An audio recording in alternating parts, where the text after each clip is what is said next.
Yeah, I'm back on it, man. Yeah. I don't know why they ever let It's me your boy leave JS Wanna again. Supply, VVCRadio.com. Aries Lounge 1-on-1. We back in a building with an epic, historic moment. This I have been preparing for quite some time. This gentleman sitting to my right has influenced and manipulated the industry, the entertainment world, Baltimore's history, Baltimore's style, Baltimore's presence on the world stage in such a known and unknown way. If you are not aware of whom this legend is, you are out of your mother-freaking mind. I have the legend, the God body himself. I have the artist, the creator, the designer, the man, the father, the brother. We got the motherfucking Skarr Akbar in the building. What's good, bruh? I'm cool. Yo, I appreciate you making the time to come through, man. I know you got a crazy schedule. You always moving. How are you feeling? I'm cool. Good. I'm Yeah, just cool. you got clear skin out here. Obviously, you got the good skin regimen going on. Life is treating you good. You got nice clothes, nicer clothes than I got. Yo, so obviously you making some bread. You living good. Cut it out. He got the fresh cut. You know what I mean? You living out here. Yo, you don't look like a rapper. Yo, you look like a successful businessman. I'm not a rapper.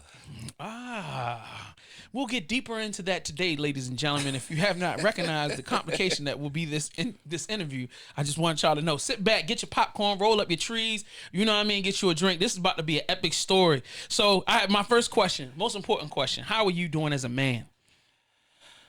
I'm free and alive. Word. And yeah, I wasn't free for a long time, but I'm free and alive. So shit, yeah, I'm here. That's a fact. How are you adjusting to this lifestyle change with COVID and everything? I'm cool, man. You know, I'm a recluse. I'm an introvert, so this shit ain't nothing to me. So you ain't bothered being in the house. It don't bother me. It allows me to be creative without being interrupted. That's super deep. All right, so number two question: where were you born? City, state. Baltimore. All right. East side or west side? I was born on Pennsylvania Avenue. Yeah, real nigga shit. Yo, I'm telling y'all, all the flyest niggas come from West Baltimore. No. Come on, Skarr. Like, you just born on the west side, so you got. So what? I don't know shit about that. I was born on Pennsylvania Avenue, so my mother says I was born on Pennsylvania and Martin Luther King Boulevard. That's where I was born at. All right. So where were you raised? I was raised in East Baltimore. All right. That's what it. Well, no. Let me backtrack. Let me be 100 with the story. Okay. Thank you. Now, I was born on Pennsylvania Avenue. Mm-hmm. My mother moved. She moved. We were raised on Catherine Street. Mind you, I was raised on Catherine Street. Don't get it fucked up. Got my roots on Catherine Street. Then we moved to Morley, Baltimore Hilton. I went to Rockland. Mm-hmm. I went to Emerson. Mm-hmm. Then we moved to East Baltimore. That's when I jumped off the step. Got you. So when you were in the household, before you could touch the dial or make decisions on what music was played, what were you listening to as a kid? What were the biggest musical influences in the songs and the records and the albums? The dials was always touched in the household. Oh yeah. Yeah, since a youngin', like the dials was always touched. Musical influence was always popping in my house because my uncle was a musician. Okay. What music? Oh, my uncle was a bass player. He was a musician in a group called SISM. That's music spelled backwards. Got you. That was my uncle deep. was a bass player. He was in a group, and music was big in the house. My mother was in a choir. My grandma was in a choir. My uncle was my grandfather was part of the church. So my mother and them, they was always church influence. I mean, so like music always played in the house. Records was always played in the house. So when he was playing with the bass, was it with jazz or was it more like R&B? Was it R&B. funk? Okay. R&B, funk, all that. Like my uncle had one of the biggest record collections ever. Word. Like he was part of a band. Trust me. Like I was into that. Like wow. Early in my life. That's super crazy. So in that, what did you gravitate to the most? Did you gravitate to instruments or were you gravitating to just like writing? Like what were your first? Just at an early age, just rhythm. Just being able to groove, just to be able to dance and pick up on having rhythm. Every black kid got rhythm. You ask me, but Agreed. early on, you know, I used to dance. My grandmother used to be a barmaid. She used to be behind the bar. So my mother used to go into the bar. They used to always play music. I used to stand on top of the bar and dance. What? I And couldn't see it. shit. I couldn't Nigga, see it. how you think I used to get my little bit of money? And be able to go to the store. Go to the Doing store. Doing Michael Jackson and all that. Like, yeah, I used to Get your penny candy and all that. Yeah, and go to Miss Virginia's. Go to Miss Virginia's and grab all the penny candy and cookies, and yeah, I used to get my money. That's crazy. That's crazy. So when you got the capability of buying your own albums and your own records, tapes, singles, because back in the day, you know, we was mind you, younger. I'm sorry. I'm skipping over stories because. All right, go ahead. My grandmother lived across from West Side Shopping Center. Mm-hmm.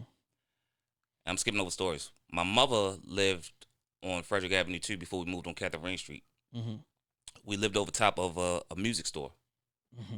She lived over top of a music store where they played records. We lived over top of a music store. That's crazy. And this before we had my little sister. So me and my brother shared the room, and my mother had the room across the hall. And I used to always go down there. I used to be in there playing all day. That's crazy. And they just let you go through the records and I used to be in there stealing. Taking shit. But you know, like this is when people could go in there and play music, right? Like, listen to the records they want and play. Like it's all music until they close the store, right? So it's like that shit was just there, right? You know, who said they watch cartoons, but people play music. So you got different sounds. You got cartoons playing, and you got people playing music. Word. So, you know, you intertwine with all this shit, but it's just constantly just it's embedded into your head at an early age. So like I'm picking up on this shit. So then, you know, you watch cartoons. That's art right there. Then you got music. So all that shit is in an early age inside your mind. You keep on to that shit, man. So at the beginning of your collections, what do you feel?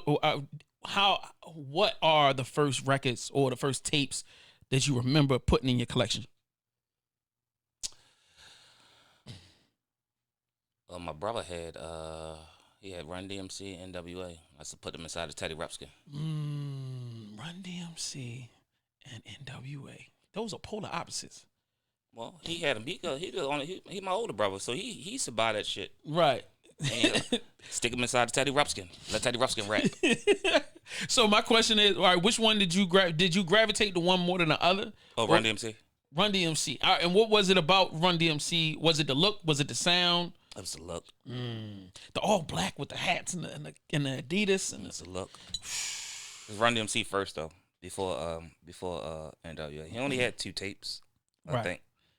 So my mother, I don't think my mother let him. He got that NWA tape from somebody else. It was too much, cousin. But Run DMC first though. Right. He had that playing a lot. Okay. And then as you listening to the Run DMC, what are some of the other records that you end up buying that end up becoming influences for you? On my own? Yeah. Probably later on in life, you know, I probably grabbed my own stuff like Midnight Marauders and stuff like that. Like I don't know, like it was a whole bunch of stuff. I can't really recall, yo. It's just like I just grab a whole bunch of stuff. Cause I could never imagine you being, cause we're talking about that time period. You also had like Kid and Play, MC Hammer. You had you got Bobby Brown going nuts and crazy. New Edition. You got we skipping eras of times like before hip hop. You know, I had all that other stuff. You got to think I had all the New Editions. Like I went from before hip hop. You know, you got to think you had them eras. Right. You know, my Michael Jackson. I had all that stuff. Right. Because before hip hop, I wanted to be a dancer. I wanted to be. Michael Jackson was my guy. Got you. I wanted to be Lil Mike. Got you. I couldn't sing for shit, but I could dance my ass off. And probably dress. Yeah. And put the outfit together. Motherfucker. And being lit. Okay. Yeah. All right. I respect that. You know what I mean? So that's interesting. I once again, learning more about you. Wouldn't have never seen it. Music is music to me. Like, I love music.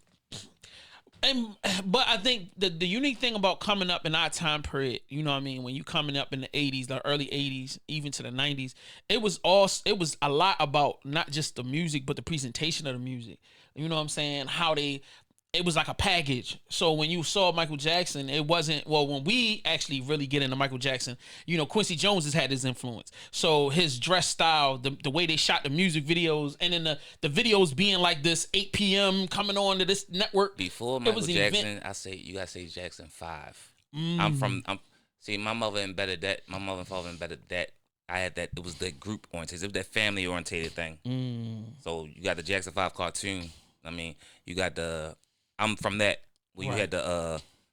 you had the Jackson 5 cartoon. You got the what was it called? The when you had the little wrestlers. What's it called, the backyard, the junkyard. Yeah. What was it called? The wrestlers. And they had Hulk Hogan and all them. All and of them. they They was cartoons. They was little though. Yeah. They was little. Yeah, all that shit. So like, I'm from that. Saturday morning cartoon vibes, bruh. You going deep. You going deep.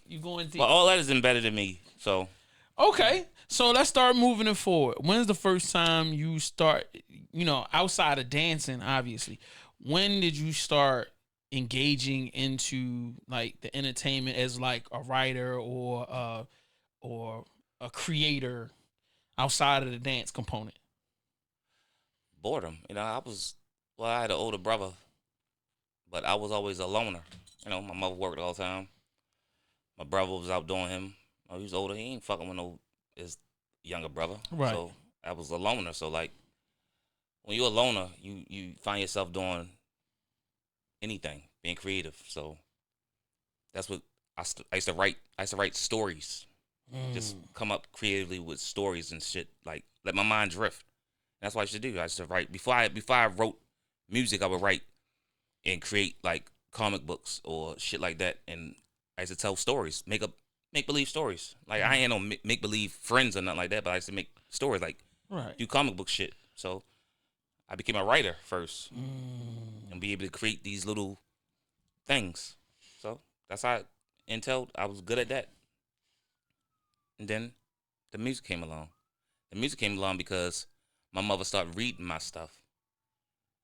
And then my uncle was always a musician. So I sit around them and be wanting to do this stuff, try stuff, touch shit, break shit. And I was bad as shit too. So to put my attention into something else, that's what they gave me. Right. I mean, so like, that's how it came about for real. Dang. And I was good at it though. So like, can you describe like what the comic books were about? Like some of the characters. Do you remember? No. Okay, cool. I was like, so was it more like, cause I remember comic books being big back then too.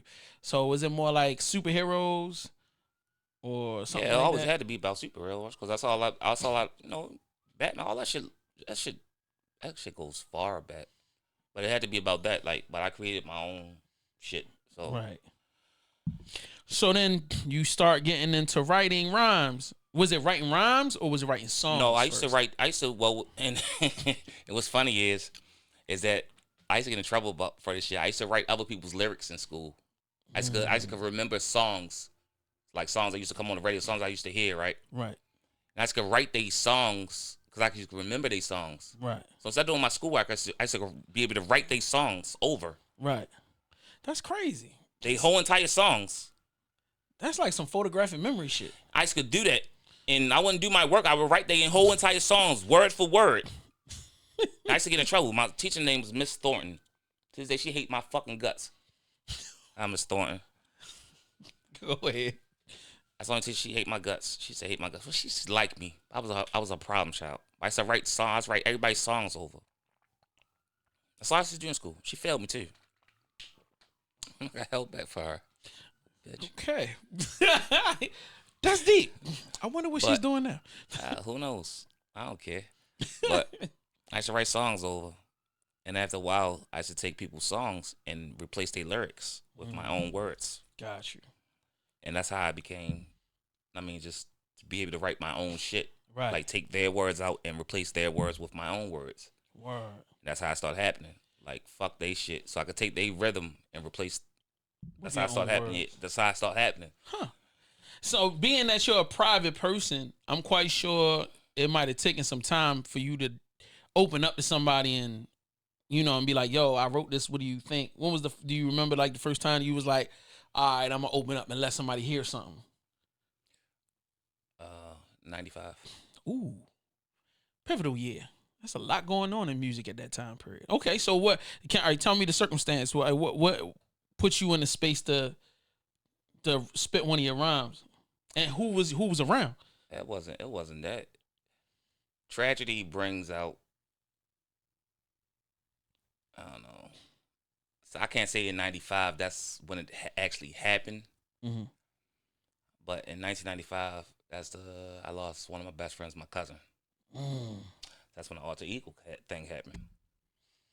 So like I didn't just develop being able to come up with these skills on just by hand, you know.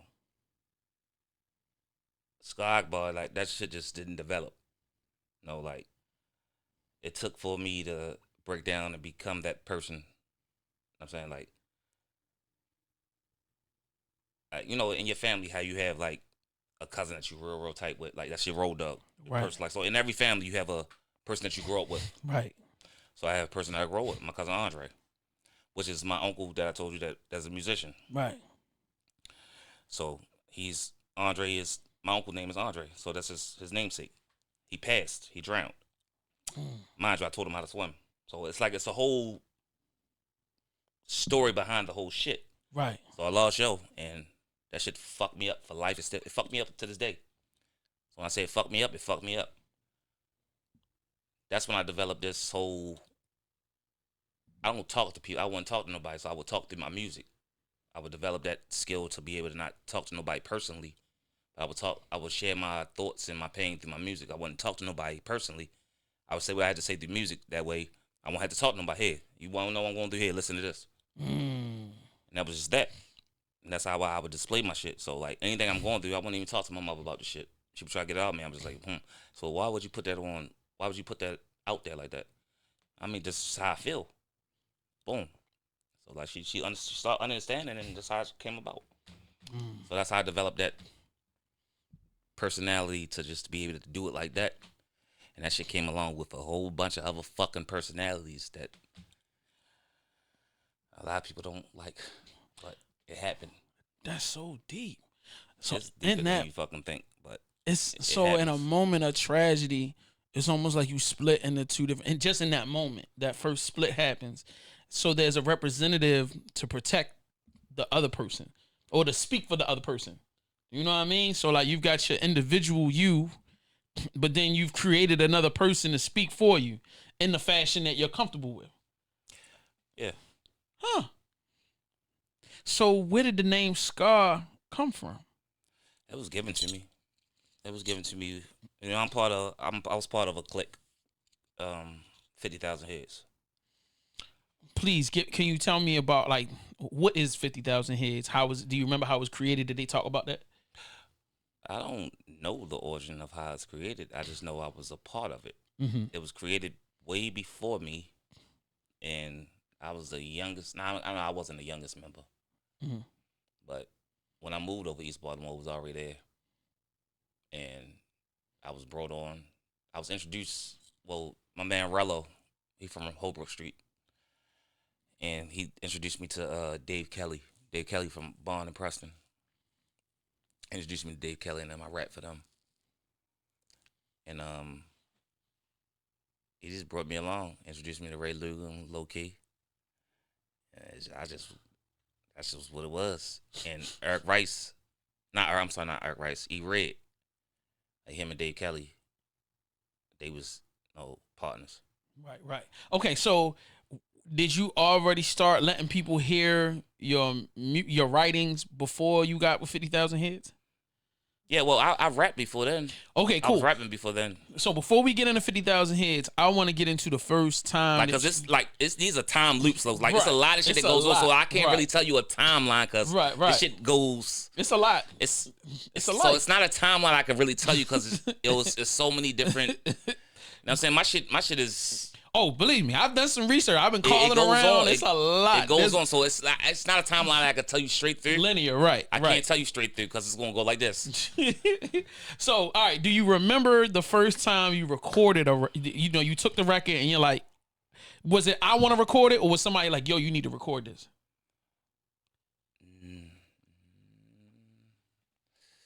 First time that I recorded. Audio up a little bit. First time that I recorded. Mm-hmm. Shit. First time that I recorded. And if you can remember the name of the song, I'm desperate to hear what this is. Yeah. First time that I ever recorded.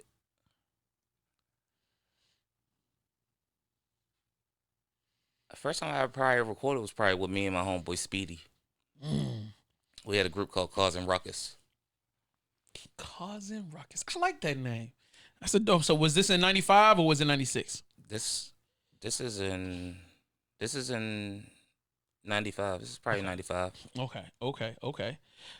So was it like somebody had a 4-track and some equipment, or was it This is part of my uncle's band. Like this is part of like they had the whole studio over West Baltimore. This was when I was going to school. Okay. This is when I was going. Man, Speedy, Speedy to this day is a gospel rapper now.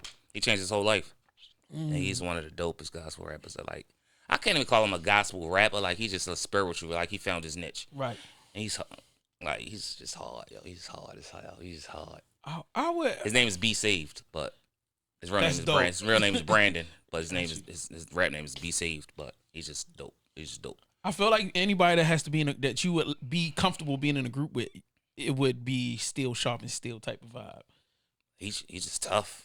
He's just tough. He's just still tough. Like, I mean, I told him a whole bunch of stuff, but like, he just tough, still tough to this day. And we was called Causing Ruckus. Okay, so y'all got together, you started a group, and then the records. So do you remember the first records y'all recorded, or just some of the sessions? What was it like? Because now you're not by yourself, because you're used to, like you said, you're a loner. So now you've gone to a total position change. Well, I wasn't by myself. This isn't happening. Like it became me and him, then it became a group. It didn't start out like you think. It became me and him, then it became they wanted us to be a group, like Another Bad Creation. Was me and him was the rappers, and it was 3 singers. This is insane. Like Bell Biv DeVoe. It was a listen. This is a these timelines, man. I've been doing this for a long time. These are stories like y'all have no idea, man. Like I've been doing this for a long time, G. Like no one knows these stories at all. That's why I got you here. Cause I'm trying to get you to spill the beans. These ain't no beans. Nobody just never asked me these questions. Right. So all right. So you probably So you haven't referenced when you first, or the first person you told your rhymes to, or the first group of people. My brother, matter of fact, my brother wrote my first rhyme ever. Okay, and then you spit it. Yeah. And then, so what's this like? A kind of like, all right, so now we gonna go out on the block or around the other kids and then spit the rhymes? Nah, I would just only rap it to who I rap to my family. I think. There you go. Family functions. This was like a 6-minute rap though. With no hook, you just going hard. Yeah, it's like a 6-minute rap. Did he write my first rap? I think he wrote my first rap. There was no cursing in it. Nope. Because your mother is in the church, so I'm like, you can't just be out here with the effing and the just and the. Okay, all right, deep. So you move from that to adapting your own rhymes. Yep. Right, and then obviously people are liking the rhymes, which kind of reinforces the concept of you continuing to write more, because now it's feeding your ego, which probably wasn't done a lot because you spent so much time alone. Yeah. So the thing is, I could write. Like I could write, and then my thought process is like really dope. Like, cause I don't know why it is. It just is. Cause I'm like I don't know, something's loose up here. But I'm good at what I do. I don't feel like that. I feel like you got to think about it. Think about the fact that when you're writing comic books or you're writing stories, it's all about not just telling this person went here and killed that person, or this for you have to describe the world around you. I'm not saying that. It's just like I'm just pulling from so many different parts of unknown places to that. No, I don't think no other kid out here is just like me. That's how I'm thinking. Like damn, why am I like this? This is not.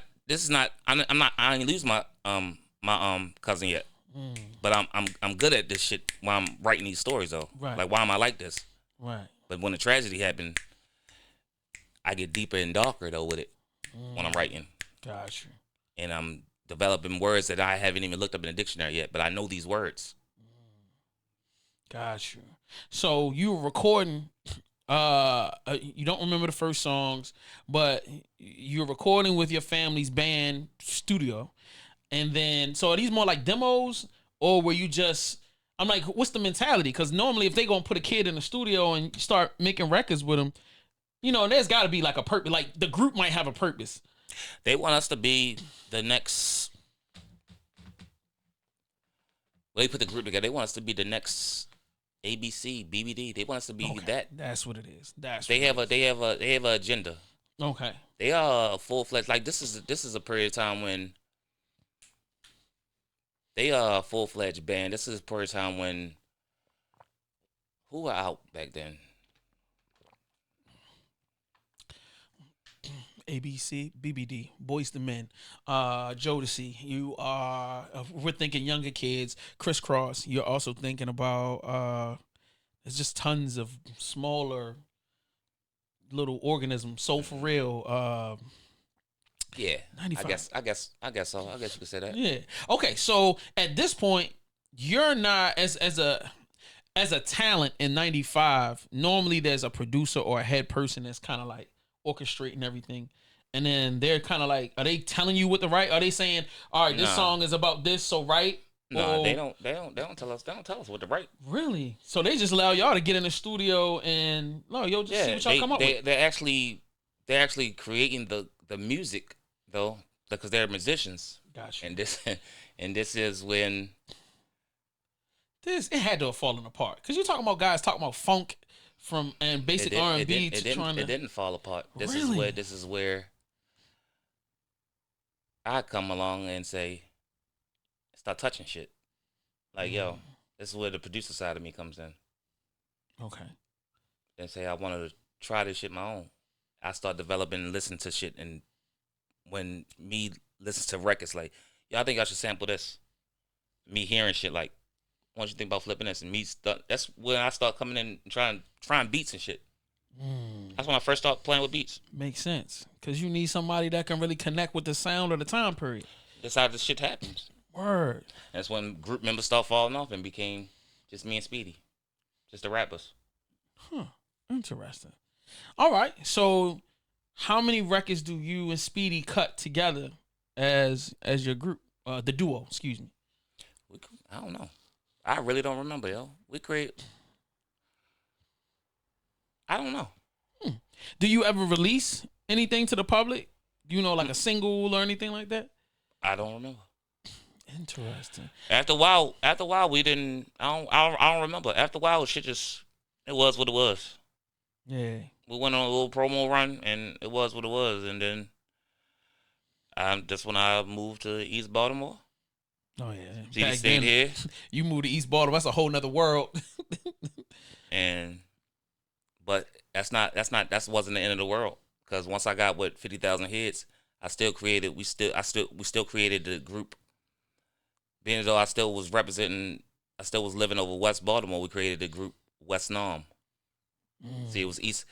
Inside of 50,000 hits, you had East. We created these things called East Vietnam and West Vietnam. Inside of 50,000 hits, but there were cliques. There's a whole lot of shit that went on in this thing. That's almost like a. It sounds like a. You know how you have boot it's almost camp? Like a terrorist cell, like know what I mean, like this big. You know, you have boot camp clip, right? And you had Helter Skelter, and you had what's the other squad name? Original Gun Clappers. No, you had yeah. OGC. Yeah, you had them, and you had what's the other the Cocoa Brothers. But they were. God damn it! What was their name before? But no, it's whatever I'm trying to say. But you had other entities, right? So it was like that, but it was all one unit. Got you. Like really, 50,000 hits was like Wu-Tang Clan. It's a whole bunch of us. I mean, a whole bunch of us. So what studio were they recording out of? We was recording out of Launchpad a lot. Gotcha. And then out of 50,000 heads, releases came out. So like, were you just a part of 50,000 head group projects, or did they ever kind of focus on you as an individual? I was still doing my own thing. Okay. Like I always did my own thing too. Like I was always me. Mm-hmm. I just was always me. Like I still was just always me. I never stood still. I could never stay still, yo. Like you can see what I always did. I always just did me. Right. Like how Ray Lugo always did him. Right. Like I know everybody. Ray Lugo was the only one that got signed. I think he got signed to. He got signed to Epic. I think. Really? He got signed to somebody. Yeah. And all right, what year are we talking about in this one? Nigga, I don't know. Don't put years. I'm not good with that shit. I got you. I'm not good with no time frame, yo.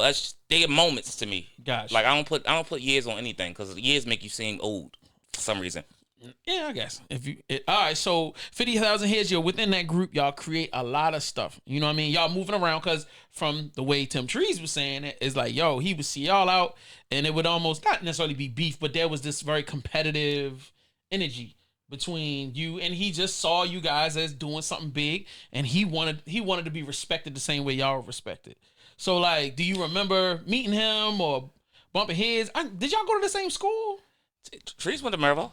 Yeah. So like, he's developing his, you developing yours. There was no battle or like run-ins. Like there was no fucking battles or no run-ins. But I'm gonna tell you what this nigga did do. Uh-oh. Yo, I just want y'all to see the neck roll that just kind of went into that. Like, let me show you what this nigga did. and mind you, this nigga is a cocky motherfucker. Yes, he is. Very cocky. Friendly, cool as shit. Mm-hmm. But cocky as a motherfucker. And this is my nigga. To this day, this is my nigga. I'm gonna tell you what this nigga did, dude. And he felt some fucking kind of way. And he'll tell you all that, like, if he feels some kind of way and he feel like you got one up on him, no matter what the fuck you say, he gonna say, nah, G. He gonna say 1,000 times. He gonna say, nah, G. Nah, G. Nah. This nigga called me on my phone one day. Yo, I'm at my mother's house. I live out Sedonia now. Nah, G. This nigga caught a sedan, yo. To my motherfucking mother house. With, it was either Hennessy or E&J and some Gatorade. To battle me in my mother's house. Just me and him. I swear to God on my kids. I'm not lying. Yo. And we drunk and we rap against each other. Just me and him. And we just talked. He said raps, I said rap. Like he said raps. It was just a conversation though. I don't even think it was a battle. We were just saying raps against each other. That's insane. That, you know how and we just sat and talk, smoke cigarettes and sat and drunk. And I was like, yo, why the fuck do you drink Gatorade? He said, yo, get in your bloodstream faster. Exactly. this nigga drink though. But I never drank this shit. Now I thought to it. So I was like, yeah. He said, you know why? It's like sports niggas drink this shit, Gatorade. I thought about shit. But I was fucked up too though. And this nigga get fucked up. Yo, he is so Curl. competitive. He ain't like that, but that's my nigga. But this nigga really did that though. Ask him if you remember that. His nigga called a sedan. That's crazy. To my mother's house. With a fifth. It wasn't no fucking fifth. Oh, all right. And this shit wasn't no fifth. I think this shit was like a paint. Yeah. But we drunk that shit. That's a fact. But this was just all love though. Like to this day, it's still my nigga. Right. It's always love though, yo. So was this before or after the record went big? His Bankrolls joint. This was after. This was after. It was after. It's like, yo, we hood niggas. That shit, the quote unquote industry. That shit never really mean nothing. Like we still the same niggas. Like that's a fact. Like I don't, and he a real nigga. So like that shit, to me, that shit never went to his head because we still the same niggas. We'll have it. That shit not. When he see me and I see him, that shit ain't never went to his head. Right. It's just because it's always love. Right. I always just felt like he was down to earth. You know what I'm saying? Every time you see him, he's gonna be the same way. That's a fact. Real recognize real. Just always just like this. It is what it is. Word. So after, I'm not gonna say after 50,000 heads, but during this journey, 50,000 heads. You know what I mean? I'm trying to get to the first like time that something gets released that becomes a thing. Like, was it a solo album? Was it a group album? That you remember that you're like, yo, this was something, and then it starts to make a difference. You know what I mean? So the name starts to spread. Back then, it's not about releases. You know what I'm saying? Like, we from a culture like it's never about releases. It's about shows. You know what I'm saying? Like, it's not about the content of having the actual music. It's about the shows, man. Like, Cause back then people come to them damn shows. Like you ain't gotta have a CD. People come to hit. They learn the music from being at the shows. Got you. Know what I'm saying, like, and back then it was tapes. No fucking CDs, it's tapes. You know what I'm saying? Niggas dub tapes. All day. Like, so I don't know about like releases back then. Like it was all about shows. Word. That's all it was about. Like I don't know nothing else. I don't know about dropping off. I know about getting on that fucking stage and rocking out. Word. And I had the squeakiest fucking voice ever. But I had the most energy ever. Right. Like that's all I knew about, yo. I ain't know about none of that other shit. So the major places where shows would happen. You know what I mean? You had the weekly open mics. You had battles. I remember Shaka Pitts. You know, y'all have a... Back then it was Club Indigo. Right. So when you're in... when's the first time do you remember the first time you performed? No. I don't know. Interesting. I know wherever I performed at, I showed my ass. Word. Wherever I performed at, they remember me. Right. And they didn't remember, I gave them something to remember me about. Or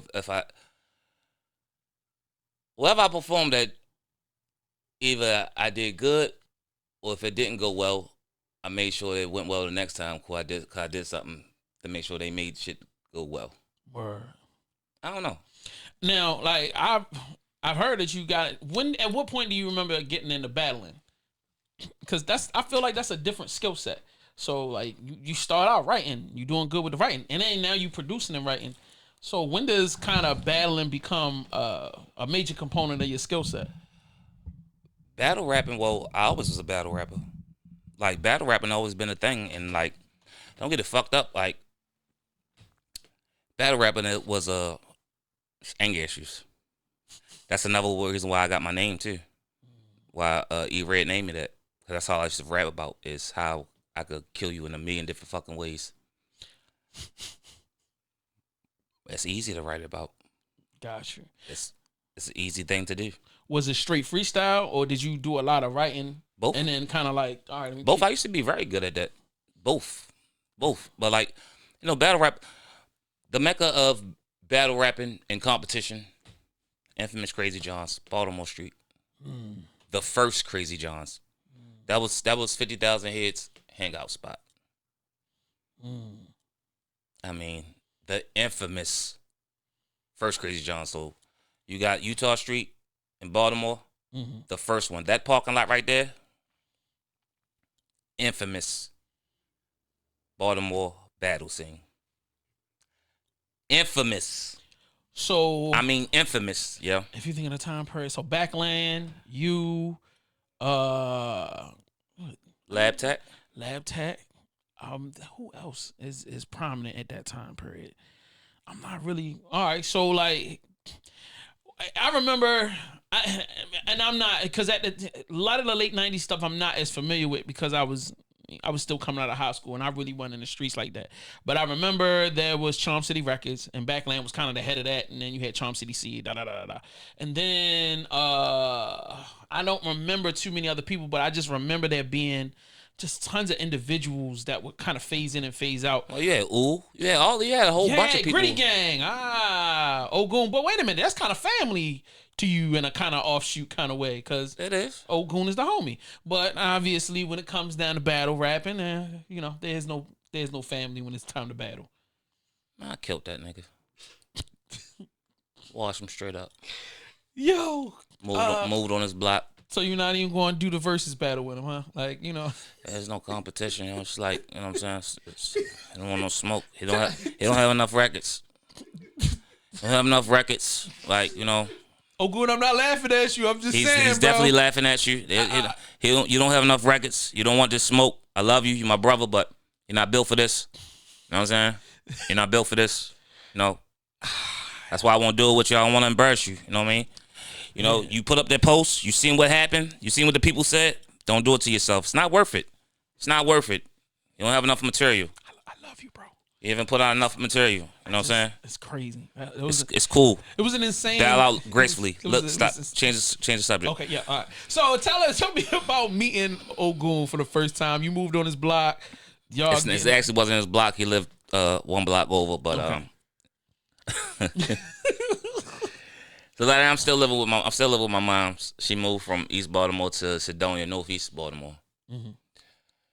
I still live with my mom's, and we moved there, and so wherever I move at, I walk around the neighborhood just to get familiar with what's going on. I'm still an East Baltimore dude. I told you I just jumped out the steps in East Baltimore, so where I come from down there is violent. So I gotta see what's going on in this neighborhood. Like it's dudes out there, so I'm seeing what's up. So I see a group of dudes at the top of the block. Like I'm gonna approach it, like see what's up. It's a lot of them. It's a lot of them. This is not a mentality I'm used to. Yo, it's a lot of niggas. I'm gonna go see what's up. Hey, niggas, what's up? I'm strapped. I'm quite sure you are. My big brother with me too. Okay. I walk up. My brother cool. Me, I ain't so cool. So niggas out there. This nigga got a fucking drum. I'm sorry. He's got a Drum. Fucking a book of drum. And this man got a Fisher Price red and yellow and blue fucking radio. It's like, nah, that was my man. Yo, rest in peace of my man Diamond.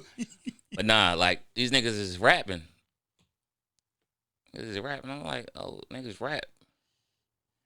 And mind you, I'm a battle rapper though. Like I'm the nigga that battled,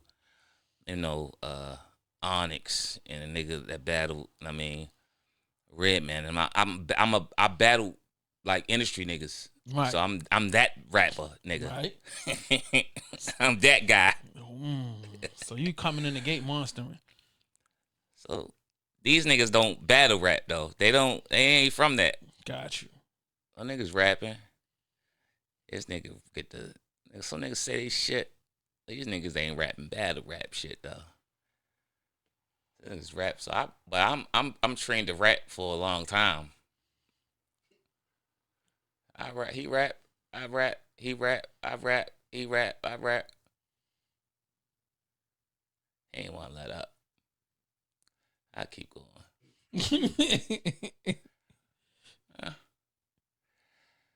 He bowed out gracefully. I walked my ass back in the house. I shook his hand though. Walked that back in the house. And probably like a week later, we did like a fucking 6-minute song. On battling on air. Listen. So he was Mike McIntosh, Architect Studio. Recorded inside of a hot ass closet. Early days. So Mike ain't know my name. The song was called Kev and His Boy. How random. The song is 6 minutes long, yeah. The name of the song is called Yin and Yang. I can't find it, but the song is fucking hard as shit. I made the beat. I feel like this is old Goon's way of trying to get back. Like, you know what I'm saying? Yeah. So if it was a Gucci and Jeezy joint, this want to be the joint he want to perform at the end of the joint. Right. That I'm never going to find or do. I ain't doing no 6-minute song. But yeah, that's cool. Still my nigga. Still love him. That's crazy. He can't beat me though. I'm sorry. So he told me y'all lived together for a time period. Yeah. So like, what is it like living with another MC? Like, ain't no rap shit going on. Niggas wake up in the morning eating breakfast and spitting rhymes at each other like, nigga, what the fuck, nigga, did it? Nah, it should just be, I don't know, it just be, yo, what's up, you good? Yeah, you good? Yeah, I'm good. All right, I'll let you. Word. So wait a minute, was he the first person to introduce you to Mike McIntosh, or did you? Yeah. Oh, okay, all right, cool. And then you kind of did some work over there over time, because like I remember seeing you in and out of that space. Yeah, like he introduced me to him, and then after that, I took it over. Like after that, word. That's why he said the song was called Kev and His Boy. Like he ain't know my name. That's how it happened.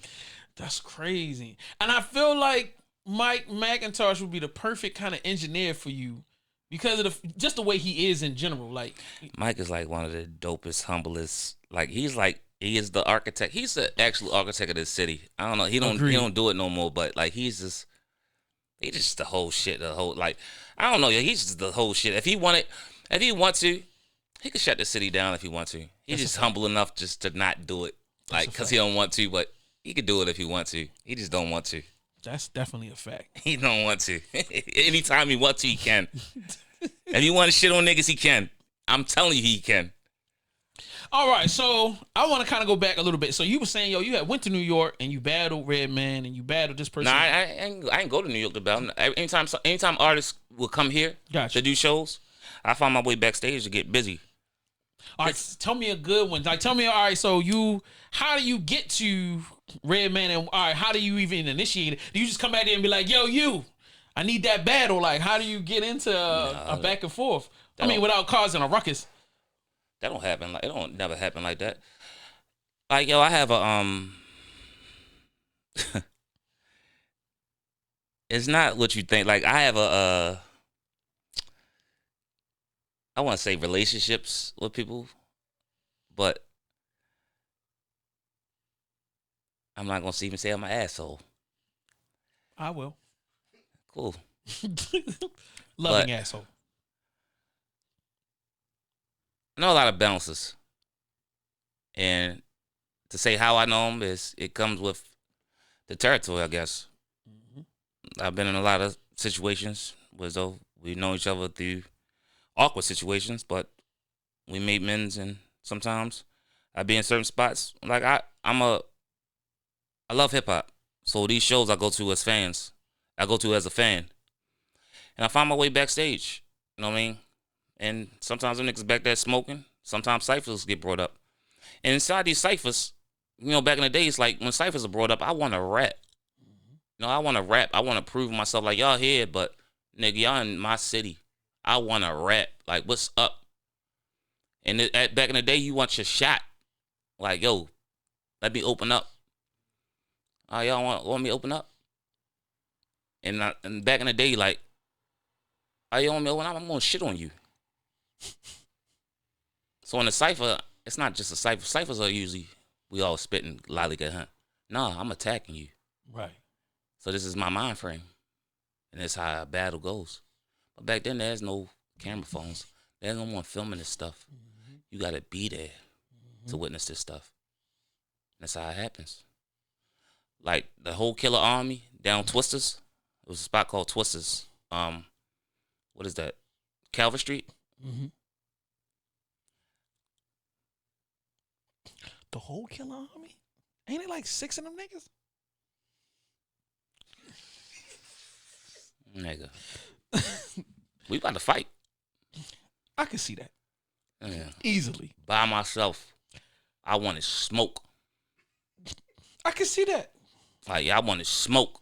They all had fatigues on. You probably had fatigues on. Well, actually, you want to know something? Ghostface was supposed to sign 50,000 heads. What happened with that? I don't know, yo. I don't know the logistics of it, but that's supposed to happen.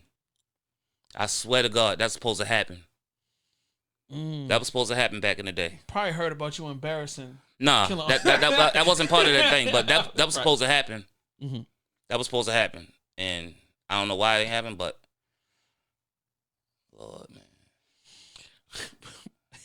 Well, all right, offshoot question. Like, what do you hope to achieve by destroying niggas lyrically and then potentially getting into a altercation? Like, what do you achieve? That was them wanting to fight. Like, that's because you embarrassed the shit out of them. Niggas, rap is rap. Like, yo, like, what's supposed to happen is like, yo, you nice. What's up? What you doing? Let's do a song. Where the studio at out here? That's what's supposed to happen. I think, right? I don't know. If somebody would have ever battled you and best you in a battle, like, I don't think your mind frame would be, yo, let's do a song together. Like, nigga, it has happened. Marshall did that to me. Okay. Wait a minute. Don't do that. You just kind of like, no, you nigga, just flung that out there. That's evident. That's in papers. You gotta read more. That's in papers. He fucked me up. How does this moment come about?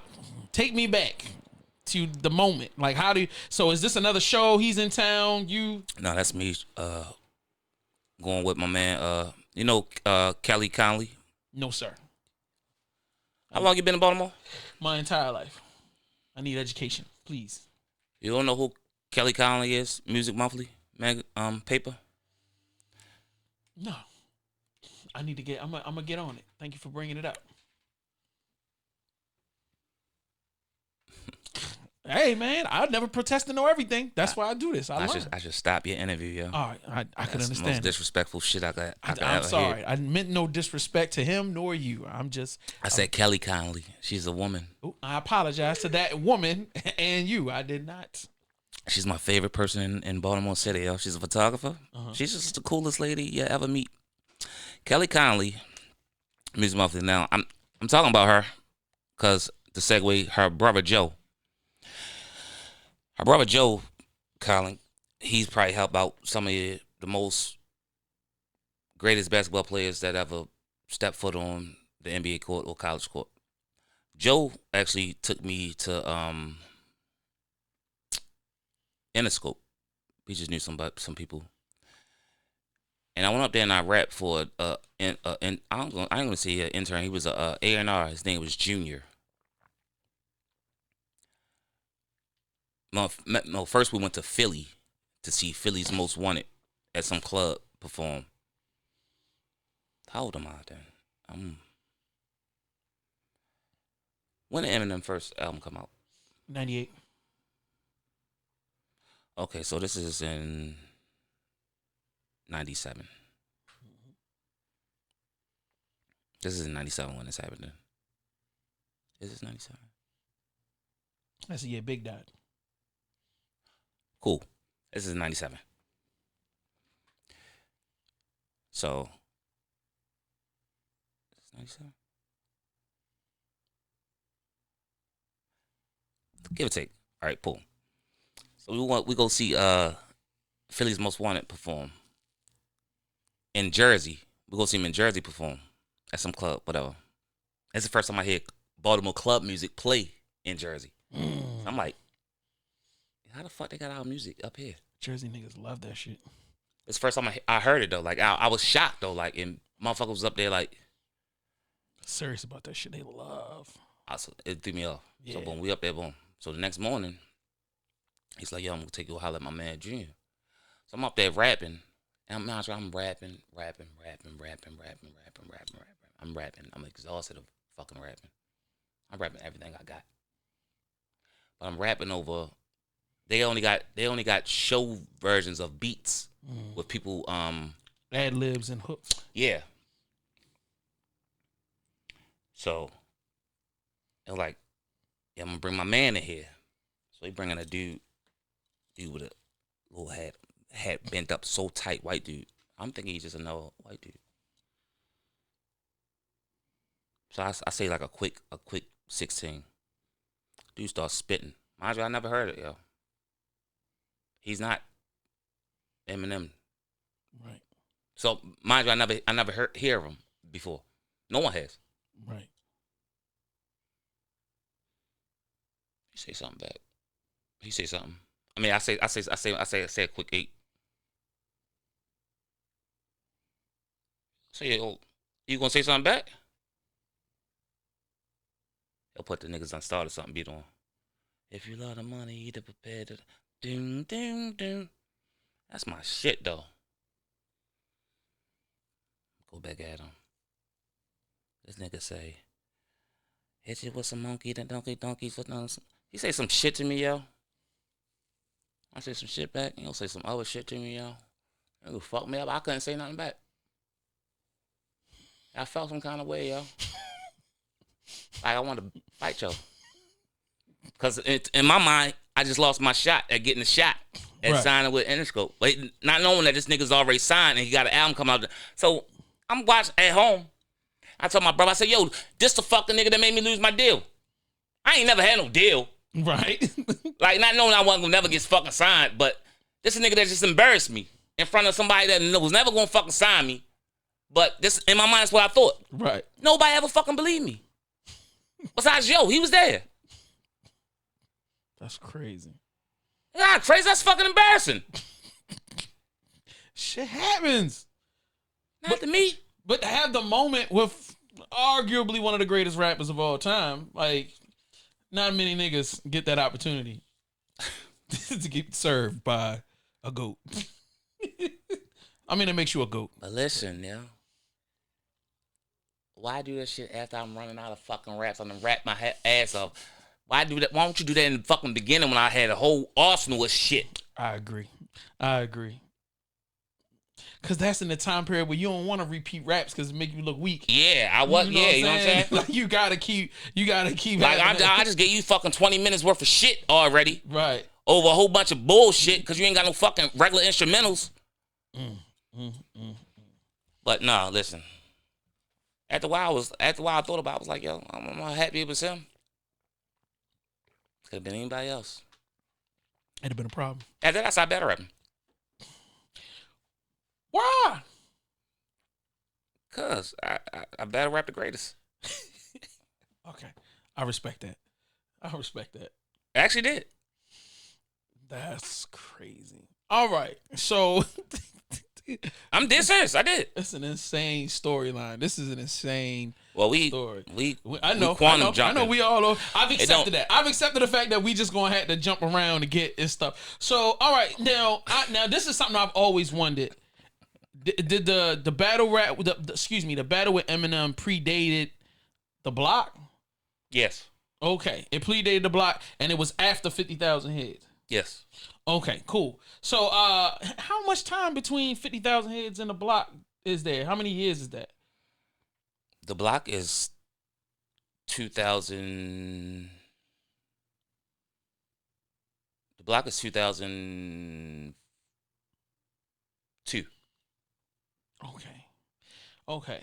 So, once you leave 50,000 Heads, are you now constructing albums for yourself? Because now I'm assuming. Yeah, I'm just doing me. Yeah. I never left them. It's just like, we didn't even grow apart. I just focused on me.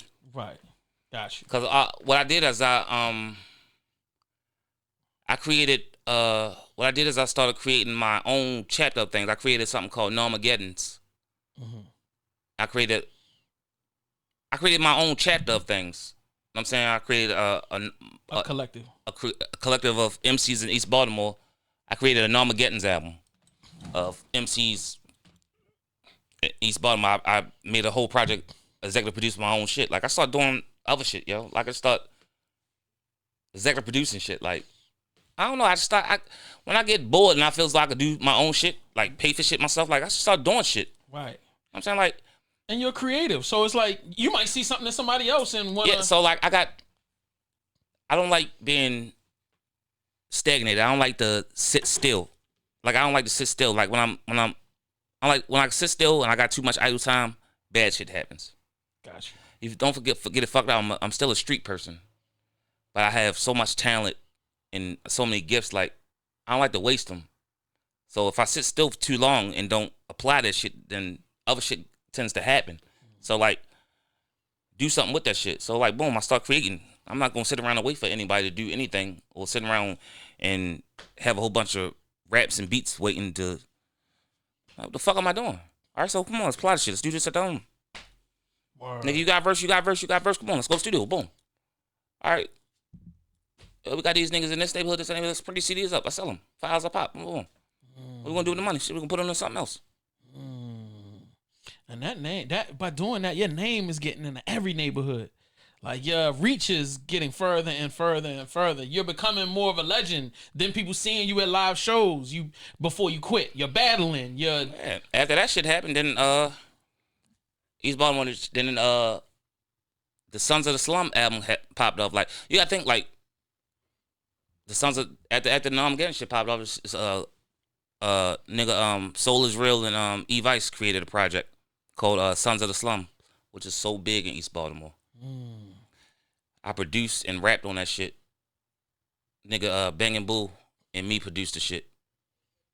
And back then I produced what, like four to five tracks on that, and Bang and Boo did the rest of them. Niggas coming home from jail asking for that shit now. That shit is fucking almost 15 years old. To this day, my homeboy Chucky asked me for that album. Niggas still love that. That's a pinnacle album in East Baltimore. Have you ever thought about just putting it on streaming? It's not for me to do. It's not my album. That's a fact. That's a fact. So I don't do that. That's like I just uploaded it and gave it to my man Chino just came up from jail. Right. He asked me, say, yo, if don't nobody got it, Skarr, I know you got it. So y'all gotta upload it. I'm gonna email it to you. I actually have the original copy, but I just gave it, sent it to him.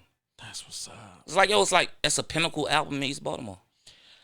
That's deep. So are you still social with Bang and Boo and the other individuals that helped put that project together? Well, not Soul. I think Soul's still locked up, but E-Vice, I still see him every now and then. Bang and Boo, I think he still producing for like an R&B group, but I mean, I'm not hard to find if a nigga want to find me. Like, niggas can holler at me anytime, but like, yo, it is what it is with people. Like, yo, I'm not a hard person to find and get at. I'll still do what I do, yo. Like, it is what it is. No, I definitely agree with that.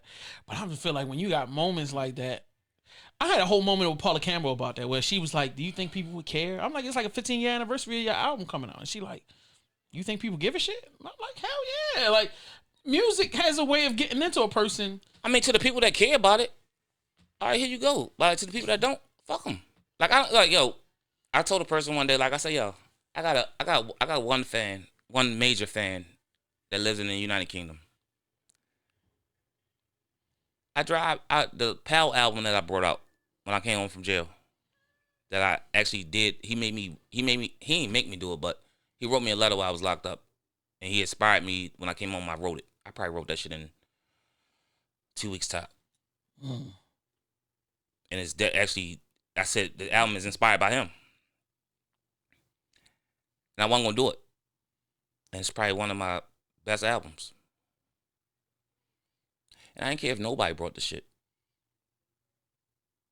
And it takes off. And I told on the album, I said if it wasn't for him, nobody would hear this shit. And I just did this shit. That's real. Because I don't be giving a fuck about this shit. I do it because I can, yo. But like I said, even off camera, you just being the person that you are has inspired so many people.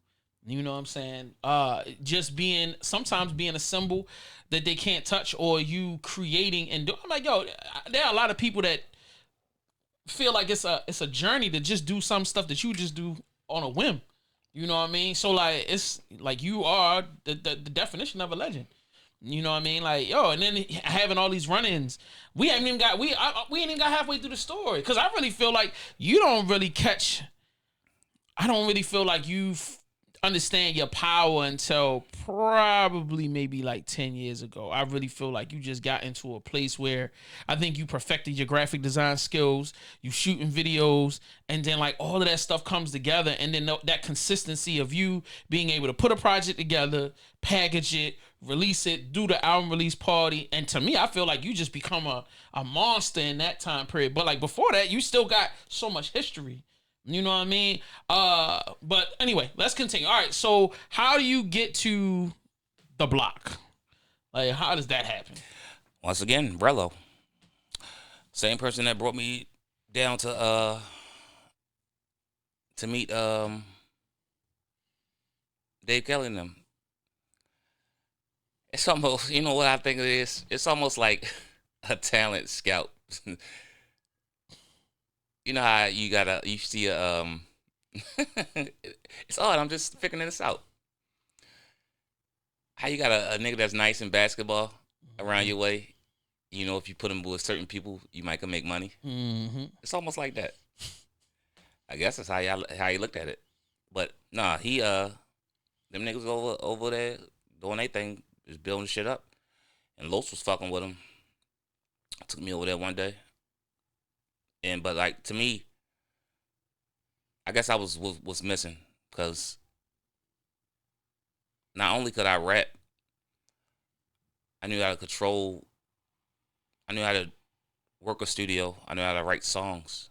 This is something that Los can do. Los could rap, but Los didn't know how to create songs and do all the things that I could do. So, make beats, all the shit. So like, that's how it happened. I was over there, and I just fit right in. And I got with them, and they more so focused on me. You know what I'm saying? They focused on me, but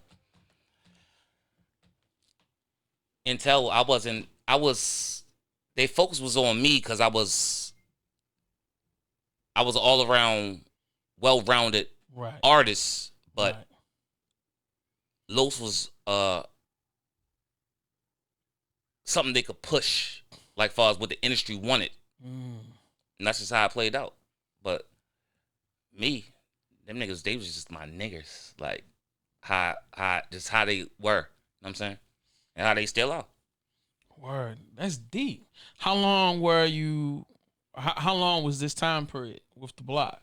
Cause like to me, like that's a lot of people that don't know a lot about you. They feel like that's the entry point. Like for you, like you just became a household name in Baltimore, kind of like off of that. Cause there's DVDs, there's video of so much of y'all being around, and what I'm saying, Well, the mixtapes and the block to this day is like if what ain't happened with the the feds and all that shit ain't happened, it still be going on to this day. But to this day, it's still a block.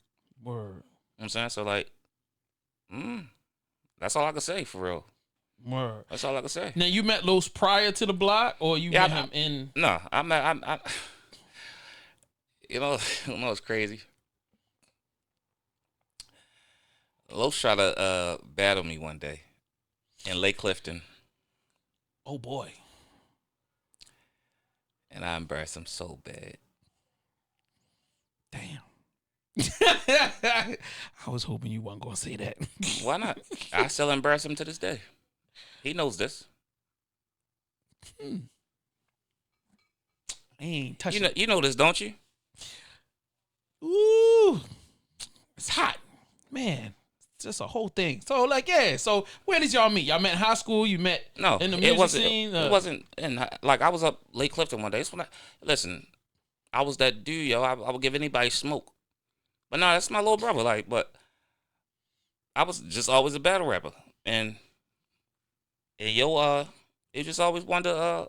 He always wanted to rap, and Los used to always rap. He was never as good as he is now, Right. but he always is. I mean, just always get it in. And one day I was up late. What I was up late doing? I think I was watching one of the games. Sports go neck and neck with everything. I was up there. He came up on the bleachers. Like, yo, I rap, I spit, yo. And he wanted to go at me one day. I told his ass to fuck up. Since then, he sharpened his motherfucking ass up and got back right. And then I came over there one day. Yo was over there. And we just got busy. We just locked in. Ever since then, everything was just all good though. Word. So in that journey of the block, moving into like working with Bad Boy and stuff like that, did they open up opportunities for you to kind of produce like in that space? So like they get the deal, all right. So you get to go to New York, maybe do some records with this person, that person. Well, I ghost wrote and produced. I ghost wrote some shit for Diddy. He ain't never used it. I ghost wrote some shit for Sherry Dennis and produced some shit for Sherry Dennis. They never used it, but I got paid for it. Okay, But that's lit. Other than that, ain't nothing ever transpire for real, really. But other than that, I was cool, yo. Like the experience was always cool. Riding up, I never took many trips because the main focus was Los. Like was never part of that shit. Like, cause I still was focused. While they was doing them, my mentality still Skarr. I still gotta think about me.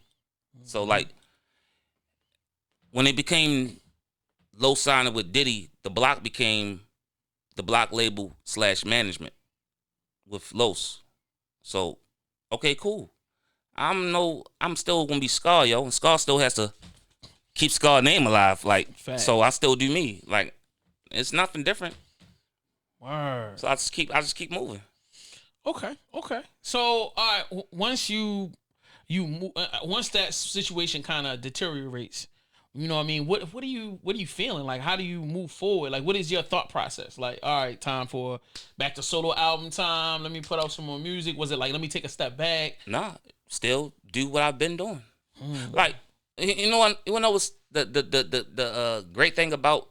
See, you forget like this is not the block is not industry. It's family. It's street. Like I created a mixtape. I printed up 100 CDs out of my own pocket. They brought all of them from me, $10 a piece. I ain't had to sell them. I'm over East Baltimore. I took a whole 100 pack of CDs over West Baltimore, up Montgomery. And I popped the trunk to go sell them. And they brought them all from me and gave them out for $10 a piece. That's love. Just so I ain't had to sell them. That's super serious. Like, come on, like that's the shit they do. Like I ain't coming like it's like wild shit going on. And to this day, the niggas still do that shit. Like I don't trip about shit. They ain't trip about shit. I don't trip about shit. It's still like that. If nigga wanted to start that shit back up to this day, it can start back up to this day. And with you being involved, shit, they could do crazy out the gate. That's if niggas want to start it back up. It only takes one person to say, yo, fuck it, let's roll. It take that one individual to say, Skarr, let's go. I'm gonna say, yo, let's go. That's super deep. That's super deep. So, what's next in the story that you remember in the truncated story? Because I can go to my paperwork now. Now, you done covered so much stuff. So, let's see. Let me ask you this question. As an artist, like as a creator, I think Baltimore, I know for a fact, Baltimore evolves in different phases. So you have like more of like the boom bap back in the 90s. So you have the LMS, you've got K-Mac, you've got a ton of artists that really have more of a traditional underground New York sound in the 90s, which I kind of feel like you have a love affair with, because it is prevalent in a lot of your stuff. Now, the new album that you just dropped has more of a down south vibe to it, but still, there's still samples. There's still those records where it's more of a one, it's a boom bap sound. But then you start getting into this Rod Lee sound come early 2000. So you've got, Davon, you've got Paula, you've got Tim Trees. How did you feel about that drastic shift in sound, just from a personal space? You know what I mean? Did you kind of see what he was doing with it? Or did you feel like, man, this ain't really hip hop? Because I really felt like there was a division in the city where they were like, either people was rocking with it because they felt like they could make some money off of selling records with that sound, or there was people just like, nah, nigga, this ain't real hip hop. Like, this is not what it was. No, I felt it was Baltimore sound. I felt that he gave us identity. So I didn't say that it wasn't hip hop. I felt that he gave us a sound. Okay, boom bap, you can say that it's New York. Okay, this is Baltimore. So when you think of Baltimore, or you think of how you say a region. Am I saying that right? Yes, a region, sir. right? Yes, sir. So the guidelines of how you say Mid Atlantic, or like the borderline of where it's at. Right. So you got South, you got North. So Baltimore, We right on that line. sitting on that line. So like that would be our sound. So I think Rod Lee just gave us a distinct sound, and that will be our sound. And I would say yes. So I didn't. That's how I feel. All right. So yeah, that's how I feel. Dang. Okay, I respect that. And then comes the time period when things kind of start shifting backwards, but there was a blending of the two, because I feel like Boss Man did a great job of, all right, I'm gonna take this Rod Lee sound, and then we'll do the, what is it called? Oh shit. The Land of the O. Land of the O. But then he also has Off the Record, which is definitely that more traditional, boom bap sound. Okay. You know what I mean? He kind of blended the two worlds, and it kind of took off in a certain way. What was that like to see that kind of take form? But it's nothing wrong with having a actual on one project. There's nothing wrong with having a well-rounded project with all of that on it. You have to have a well-rounded project with all of that on it. There's nothing wrong with that. Right, I'm saying, but how you breaking it down is you're breaking it down in singles. Don't break it down as singles. Break it down as a well-rounded project. Gotcha. You know what I'm saying? But like when you putting out singles, you can't just do it like that. Well-rounded project. That's it. That's how you gotta do it. Got you. Now, did seeing all of these things kind of come out and become what they become, does that influence your creative process? Do you start feeling like, all right, I might need to create something more along this sound and that sound to create? No. Or you just like, nah, Skarr is Skarr. I'm just me. I don't You've give a been so fuck. dedicated. Think about that. You've been so dedicated to this one particular. I mean, you've created this world for yourself, and then you've got characters that exist within that world. I do what I feel, yo. Like it's like I make music off of emotions. So, and I'm sample driven. Like so, whatever the sample makes me feel when I'm creating a beat, that's how I feel. Whatever I'm feeling emotionally when I'm writing, that's how I feel. So nothing is ever forced. You know what I'm saying? That's just how I feel when I go to the studio to record a record. I have to feel a certain kind of way when I'm recording. No one's ever in the studio with me either. It's me and the engineer. No one's ever around. No one's ever in the studio with me. Right. You give me ask the engineer. No one ever goes in the studio with me. By choice.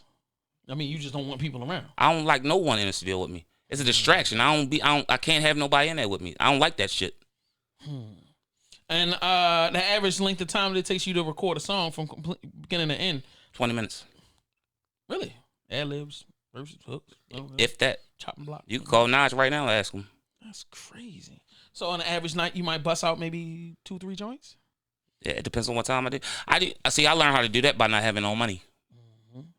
Like, so a dude in the studio could never rate me for an hour time. Say it's $60 an hour. I'm in there trying to knock out 3 songs. You know, it comes from not having money to go to the studio. Right. So I'm in there trying to knock out 3 songs. So I'm in the house rehearsing, trying to get it all the way together. So I'm already in the house. All right, make my own beats. I'm in there practicing in my phone all day, get it down. If I got to punch in, I'm already knowing how to do the shit. So you can get in and out. So I can get it in and out. And then And make sure it's already clear. Even when it comes to me tracking out my beats, they already at a level where as though sonically they already sounding good, where as though this engineer don't have to do much to my beats. You know what I'm saying? So when I go back to mix them, it's already good. Like I try to figure out a way was I don't have to pay much to go into the studio to get shit done. That's smart as fuck. It's cost effective. That shit costs money to go in the fucking studio. Yes. And I'm just stingy with myself, nigga. If I ain't got it, I ain't got it. Shit, I ain't trying to pay a lot either. That's a fact. And I always been that way. That's crazy. Naj be, hey, you know when I come in the studio, I'm in and out. I'm trying to get busy. I ain't these little rich niggas that go in that bitch 8 hours and drop 1 verse. That's a fact. That's a fact. All right, so we moved from out of the early 2000s into the, cause all right. So you got Boss Man, you got Mully Man, you got Caddy the Dawn. Then we start. I think in that time period when Caddy comes Smash. Please tell me about your perspective and relationship with Caddy, Smash. Who else is popping in that time period too? But most importantly, Yeah, Smash. 100 grand, man, the OG, right. He comes out in that time period. Like, all right, now you starting to see the shift because now we're starting to adapt more to a Southern sound. You know what I mean? Damon Blues there. Blues coming up. Yep, because he kind of comes out of Gritty Gang, comes to the forefront. Yeah. So, like, please tell me about your relationship with this group. Well, I really don't have a relationship with a lot of them. I got a relationship with Smash thoroughly. I have a relationship with Blue. I have a relationship with I don't really have a big relationship with Caddy. Because he's in and out of town a lot. I don't know what he's doing. But I was doing work with Smash a lot because you know, he was he was messing with Swin and them heavy. Well, Caddy was kind of too. But I was dealing with Smash hands on though, because I actually produced a joint. Damn, it's crazy because they actually asked me to put that I want to put your album out. Wait a minute, how long ago was that? I'm gonna skip that subject. Okay. I don't want to talk about that. Can you tell me when you met Smash? And tell me, give me your I met memories. Smash in '98. Oh no, I probably met Smash before '98. Man, Smash has a long history because I met Smash when I was living over West Baltimore. Was he rapping back then? Yeah, man, Smash battled. Really? Do tell. No, I got the detail. Smash is my guy. I love Smash. I feel like that was one of the only niggas in Baltimore that really broke my heart. Like when I got that news, that shit, I cried off of that. Like Smash was a great person. You know what I mean? Like he was a street dude, but he was just a good. Like you could meet, hang out with him. I do an interview. Next thing you know, we drinking. Next thing you know, we smoking, and we just riding around. We chilling. Like he was just one of those genuine people that if he fuck with you, it was like he fuck with you the long way. Like it wasn't no bullshit. It wasn't no pretentious ego. It wasn't no. He was just a real good dude. So anyway, that was my perspective. What you go ahead? Like it's genuine, yo. Word. He just had a big heart, yo. Facts. Yeah. I don't know. He just had a big heart, yo. Like a big heart for a lot of people, yo. I don't think he got his just due here. His skill set is insane. Like his ability to manipulate his voice the way he did with the rhyme style. I mean, everything. Like even the choices of the beats. Like he just had this big personality, and it was even bigger on the records. I just loved his way of recording and his approach to music. I'm sorry, I didn't mean to cut you off, but yeah. No, it's cool. All right. Did y'all make records? A lot of records together? Yeah, we got a lot. That's crazy. I honestly was one of the first people I thought was gonna be like super big. I was like, damn. He was super big. In my opinion, he was. No, he was super big. That's why I get kind of frustrated at our city and the politics of our city. Like, and I did this the year before. I shitted on the radio, and the only person that came through for me was Pork Chop.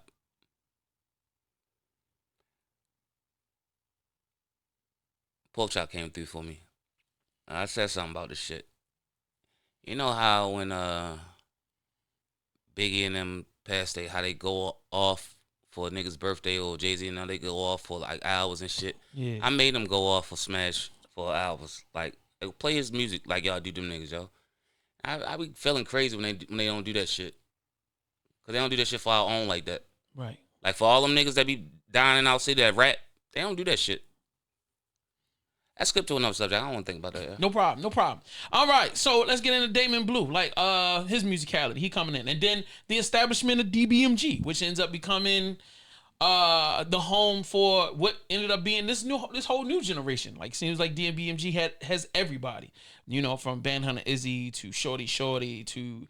I don't want to talk about them niggas at all. No problem at all. But are you cool with Damon Blue? Are we cool? Blue's cool. All right, cool. And you fuck with his music and the R&B side of it, which I found surprising that nigga's such a good R&B singer. That nigga he's amazing. Yo, that nigga's crazy with the shit. All right, so let's see.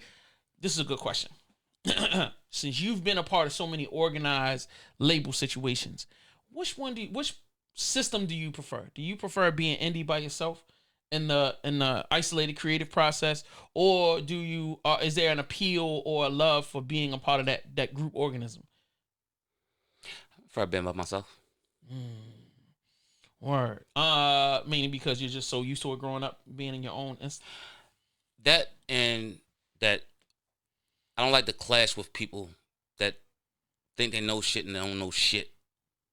Got you. Makes complete sense.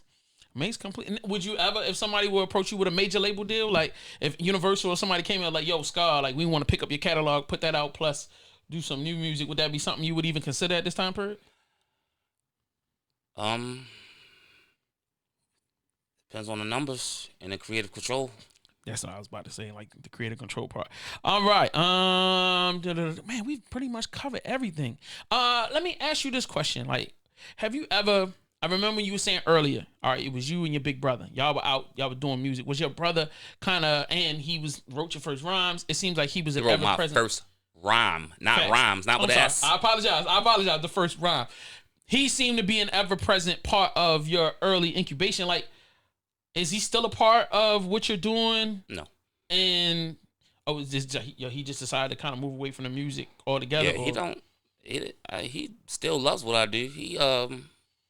He loves what I do. He's a huge fan of me, but he doesn't I don't know what he does. He just loves what I do. Facts. He just sit back and just watch. He analyzes. Like he's a huge silently he's a huge fan. My nephew is a really huge fan of me. Word. My nephew is he's like his father. He's like a silently huge advocate of hip hop though. Like really, they really big hip hop fans though. You a hip hop nigga, so I definitely get that. So, do you have a team or people that you trust that play a part in It's your? just me, yeah. It's just It's not because I don't want one. It's just me. word. Like nobody I don't feel ever like people asked. Nobody ever asked to be part of my team. And the thing is, I don't think no one knows what position they would want to play, because I actually do everything myself. I don't think no one actually knows what the fuck to do when it comes to me. Now, would you know what the fuck to put some like if somebody was coming to you like, yo, I want to help, you would say, all right, I need you to do this. I wouldn't know what to tell them what to do. Okay. So they would have to tell me what they could fucking do. Facts. Okay. Huh. Interesting. I never thought about that, but that's definitely interesting. Yo, okay. Biggest the artists, can you name three to five artists that had the biggest impact on you? And it doesn't have to be rap. But I'm just saying like artists, creators that you're like, yo, this affects me in this way. No. Interesting. Huh. All right. So that kills major influences. I would like you to tell me the friends and individuals that had the most impact on your journey and why. Friends and say it one more time. You can say it like this, makes it easier. Friends or artists in the local space that have had the most impact on your journey, your life, as an individual person and as a creative. Okay. So I could say my children. Mm-hmm. I could say my ex-fiance. Mm-hmm. Wait a minute, I'm sorry. Yeah. You were engaged to get married at one point? Yeah. And she said yes? Yeah, she said yes, and it didn't happen. Oh, I can say that because that created some of the dopest songs. I'm quite Of sure. why it didn't happen. That's not a bad thing either though. We cool to this day though. So that makes some, like the ventilations that you hear, that should help a lot of people. So that's why I can say that. I'll say my cousin's passing.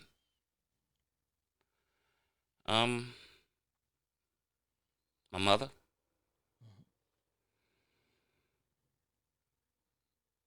I can say the Arabs.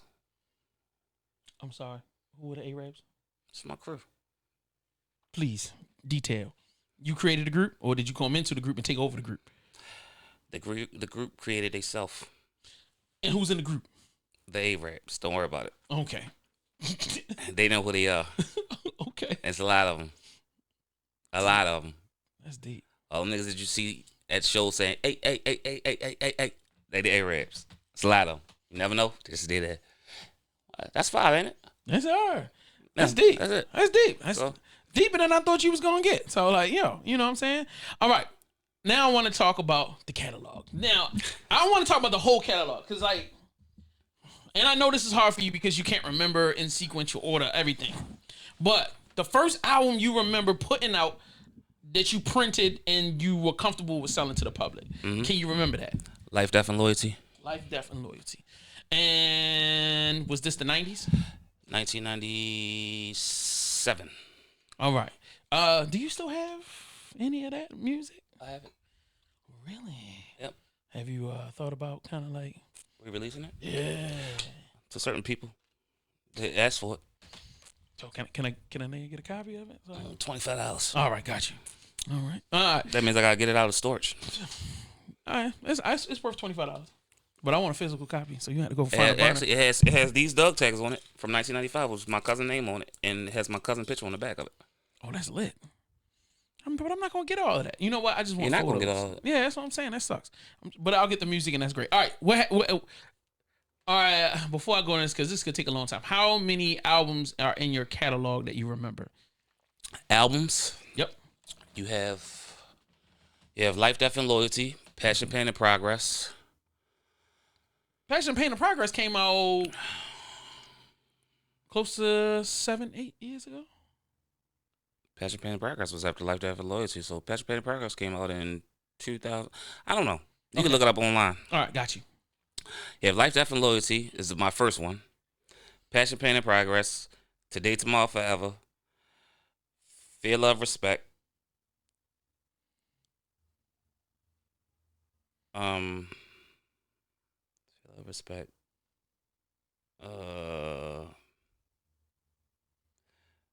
Mayhem, Maryland, Madness.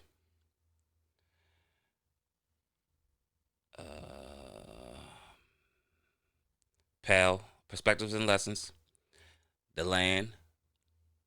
The Legend, that means The Legend That Never Die. And The Land of Bonus. That's 8. They're albums. They're the albums. Right. And if you want to go on the street albums, which is that'd be The Beautiful Mind, 1, 2, and 3. And then you have The Pursuit of Happiness, 1 and 2. 8, 9, 10, 11, 12, 13. 13 joints. Yeah.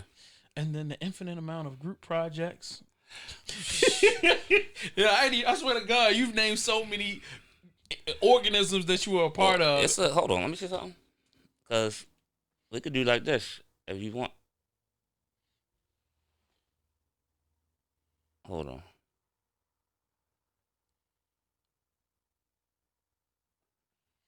I ain't even do this shit yet. This is deep.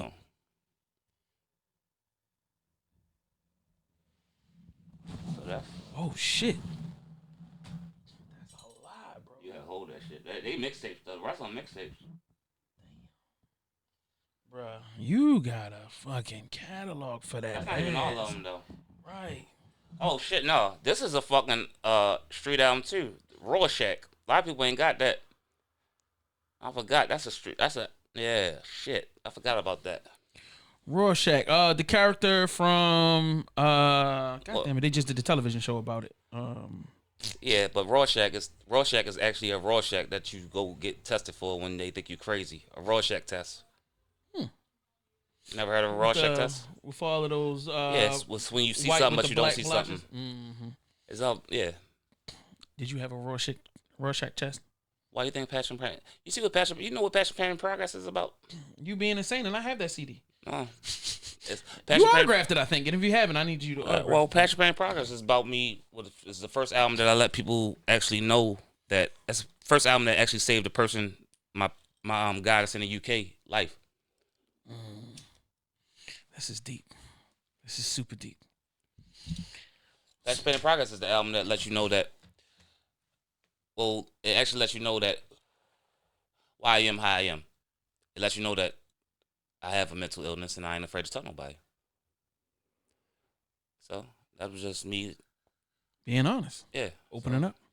Now, do you feel like once you did Passion, Pain, and Progress and you became so open to the world, do you feel like that? Beautiful Mind was a setup to all of them though too. Like, got you.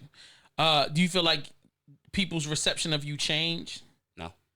Because I always feel like you have a weird perception of how you feel like the world perceives you. Like, because it's a common battle. No, I don't think it's a common battle. I feel like you're dealing with that internally. I am. I feel like people have. I've not heard one person. I've not met one person that said I don't like Skarr or I don't like Skarr music. 99.9%, and I'm gonna say 100% because I just haven't heard it yet. People have a high regard for you and what you've done, and what you've done over the years, and how you've impacted the game. I'm still trying to understand where does that come from? If you've got so many allies, if you've touched so many people's lives, how can you not feel that? Maybe I don't hear it. Maybe I don't hear what you hear. I mean, you in the house. I'm not in the house. So, and you surround yourself with love. I'm quite sure everywhere you go, you surround yourself with people that love you and respect what you do. Maybe I just don't hear what you hear, bro. Maybe I feel like your ears be closed to your own compliments. Some people can't hear compliments. Maybe I don't. Maybe I just don't hear what you hear. Yeah. That's crazy. Maybe I just don't hear. Maybe I just don't hear what you hear. Maybe I don't embrace it how you do. Okay. Well, the biggest thing is in me just gathering people's stories because, like I said before, you're a common denominator in so many people's stories.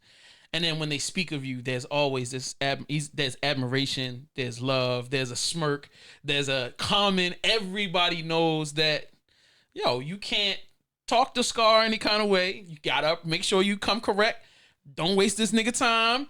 You know what I mean? It's kind of like, yo, like everybody knows how you are. And I'm cool with everybody. But there's a common respect for your craft. Like everybody can't say that, Skarr. Everybody can't walk around all of Baltimore City and go, no, yo, that's that nigga. Like, yo, this nigga can battle. This nigga produce. This nigga raps ill. Like, you have a solid catalog. Like, yo, all of your albums is fire, my nigga. Like, how do you not? Okay, whatever. But I would like to say from my perspective, I've always looked up to you. I've always admired what you've done. I respect the fact that you don't waste time. You don't do a whole bunch of flossy, glossy bullshit. You know what I mean? And you stick to what you know. I mean, why? But why do that though? Don't ask me. I'm still trying to understand why niggas do it. But some people do it because, I don't know, for whatever reason. Yeah, I don't get it. And I feel like beyond the fact of being grumpy, I feel like you're completely comfortable in your skin and you're completely comfortable in your place. And not a lot of people are that. I mean, I think it's cool to be you, yo. Like, I think that's the best place you could be. Like, it's easy to tell my story of who I am than fabricate a lie, because then I got to keep fabricating it to appeal to other people. Like, that's like the worst you could do, because you have to live that lie over and over and over again to appeal to people that really don't fucking matter. That's a fact. But you also have had a story that is epic, my nigga. Like, this is movie level shit. Like, I mean, I've got a television series based off of the fucking hour and a half of shit that we got. Like, I could do two or three seasons easy. Like, you know what I'm saying? Yo, I got 3 seasons worth of shit. You know what I mean? And if I get you enough cigars and liquor, man, I could probably get some more stories that'll be. We could probably do that. I don't know, but I don't. Listen, man, like, if I can remember a lot of shit, because you gotta hook one of them shits up to my head and just draw it out of me. That's a fact. That's a fact. Yo, when do you, at this point, being able to, that you've created so much stuff, is there anything that you haven't done creatively that you're like, yo, I kind of want to, like, you know, like making a film maybe, or it's I have shit in here that I haven't. Or writing a book. I want to see a Skarr Akbar book. Well, that I wrote one when I was locked up, and I haven't had to. I can't sit still enough to get it out of me. Like, it's all in here. And I wrote it while I was in jail. Part of it. And I came home, like, so it's hard for me to sit there and look at the pages that I wrote and type them into the computer to relive it out. It's like hard for me to do it. So it's in my head, and I write my best shit even when it comes to music. I write my best shit when I'm depressed. And I hate being depressed. Right. So I hate being in that moment, because it could ultimately lead to something else. Right. You know what I'm saying? Like, it ultimately lead to destructive patterns. Yeah. So, like, I try to not to get back in that space. Yeah. Like, so, like, you know, like, so when I'm in that space, like, that's really kind of why I like that not say liked it, but like I appreciate that the quarantine, the shutdown, was though I could go anywhere I wanted to go, but like no one was available. No one, you couldn't go touch nobody. You couldn't do nothing. Like, it was kind of cool for me, because I created some good material or whatever. But even still, I couldn't sit and write that actual thing that I wanted to write, because that wasn't my focus. Right. Like, it's all in here. It's like, it's fresh. I still could. The timeline of that actual story that I wrote, and it's like, as far as it's my first time spending time in jail. The months that I spent, like, and it's the perspective that I'm writing from is, I was locked up for attempted murder. But the perspective that I'm writing from is not only from being my first time in, it's like of how you're treated there, how the political side of it. It's like, it's so much, it's deeper than what you think. And it's like, it's so deeper than what you think, yo. Like, it's a lot of shit that goes on in there. And it's like, when you're saying the political side, what does that mean? Like when you're in jail and the politics, are you talking about the politics of jail? Politics of jail, but the politics of jail on a street level, but the politics of it. It's some political shit that goes on, man. Interesting. Like some real, like from a perspective of my perspective, the political shit that goes on. Right. Oh man. And you were in jail. How does that affect you creatively? Does it shut down your creative side? Like, are you like confined and like can't create, or does it excel your creative space? Because nah, it wasn't that I couldn't create, but I wasn't writing no raps. Like niggas thought I was gonna sit up there and rap. Like I looked at niggas like, I'm fucking crazy. I'm not a fucking rapping here. Like niggas knew me who I was, but what I could do though, and it's so funny, I could draw again. I haven't drawn in forever. I could draw. I can't draw no more though. I haven't drawn in forever. Cause I could do computer graphics. Right. I could draw. And how deep did you get into it while you were? Every nigga in they fucking cell wanted me to draw their picture. How much were you charging niggas? Because I never went hungry. But my customer service was good. But trust me, they was hungry. I wasn't. Damn, that's deep. So when you came home, did you continue to? No, I still got my sketchbook and everything, but no. That's so interesting. Like how you could get so deep into something creatively and then boredom. I was bored. I read. Yeah, I had no time. But I was just reading. I was reading a lot. But all right. So what are you reading? What is like? Any book that they had in there. I'm saying, is it more documentary style stories, fiction? Whatever fucking book anybody had, I read. So it was a bunch of shit. Ain't even had fucking covers on it. I just pick it up and read it. I don't know. Half the shit I don't remember. All I had was a lot of Malcolm X joints, a lot of my Muslim books. That's it. But a lot of shit ain't even had no covers. But that's neither here nor there. But just shit was just interesting. A lot of things were very interesting in there. A lot of shit that, man, a lot of shit is very interesting. I swear to God, a lot of things are interesting. This is so deep. It's crazy deep. All right, so and I'm gonna apologize to Eric now because I don't have my phone with me at the moment. But he asked, I reached out to a few different people to get information. And I said, I went to Eric Nell from LMS and I said, yo, do you have any questions for Skarr? Anything you wanted to know about him? And he referenced a record that you did with Soooooo. And I know you guys have done more than one. And I'm kind of upset that I don't remember the name of the record. But he wanted to know, like, well, I guess I can't answer the question. If I don't know the name of the record, that's going to kind of suck.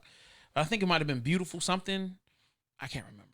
But I remember, but that does kind of bring up a question. When did you meet Soooooo and how did that relationship develop? My first time meeting Soooooo, he was down here shooting a video. Mm-hmm. And the girl, Polka the paper girl, I know her she went to Morgan. And for some reason, she think I'm the fucking man down here. She called me like, yo, my man from Brooklyn down here shooting a video. He needs some places to shoot it at. I know you know some way he could shoot at. So I'm in Sedonia at this point. Like, all right, he could shoot here, shoot there, just at the other, in this neighborhood, boom, boom, boom.